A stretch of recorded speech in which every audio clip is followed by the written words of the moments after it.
రాత్రి 8 పల్లెటూరిలో కరెంటు పోయింది. చీకటి మొత్తం గ్రామాన్ని కప్పేసింది. రాము అనే 10వ తరగతి అబ్బాయి పరీక్షల కోసం చదువుకుంటున్నాడు. ఇప్పుడే కరెంటు పోవాలా అని కోపంగా పుస్తకం మూసేశాడు.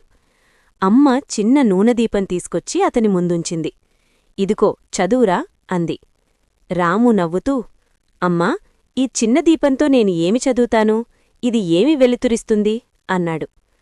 అమ్మ స్మితంతో చెప్పింది, రాబాబూ, ఈ చిన్న దీపం చీకటిని మొత్తం పోగొట్టలేకపోయినా నీ పుస్తకం కనిపించేంత వెలుతురు మాత్రం ఇస్తుంది. రాము కొంచెం ఆలోచించాడు. చీకటి ఎంత పెద్దదైనా ఒక చిన్న వెలుగు సరిపోతుంది అనుకున్నాడు. అతను చదవడం ప్రారంభించాడు. అలా ప్రతిరోజూ కష్టపడి చదివాడు. కొన్ని నెలల తర్వాత ఫలితాలొచ్చాయి. రాము జిల్లా ఫస్ట్ ర్యాంక్ సాధించాడు. అందరూ అతనిని అభినందించారు. ఒక రిపోర్టర్ అడిగాడు, నీ విజయానికి రహస్యమేమిటి? రాము నవ్వుతూ చెప్పాడు, చిన్న దీపమిచ్చిన పెద్ద పాఠం. చీకటిని చూసి భయపడకూడదు. మన దగ్గర ఉన్న చిన్న వెలుతురే సరిపోతుంది ముందుకు వెళ్లడానికి.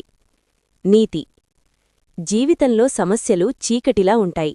మన దగ్గర ఉన్న చిన్న అవకాశం, చిన్న ప్రయత్నం, అదే మన విజయానికి మొదటి అడుగు.